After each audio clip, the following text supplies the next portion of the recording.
بلوچستان کے عوام کے لیے زندگی کس قدر مشکل ہے۔ اس گاڑی کو حادثہ پیش آیا ہے اور اس میں پٹرول لادا گیا ہے۔ اب اس کو اٹھانے کی کوشش کی گئی لیکن اس کو دوسرا حادثہ پیش آیا۔ خدا نخواستہ اگر اس گاڑی کو آگ لگ جاتی ہے تو یہ سارے لوگ اپنی زندگی گنوا سکتے ہیں۔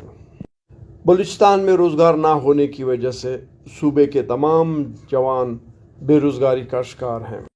بلوچستان میں نوجوان مجبور ہیں کہ وہ پٹرول اور ڈیزل کی سمگلنگ کریں، تب جا کر وہ اپنے خاندان کے لیے 2 وقت کی روٹی کما سکتے ہیں۔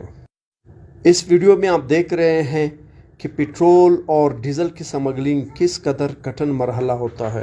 پٹرول ڈیزل منتقل کرتے وقت کن کٹھن رستوں سے گزرنا پڑتا ہے اور ان گاڑیوں کو کس قدر خطرناک حادثے پیش آتے ہیں۔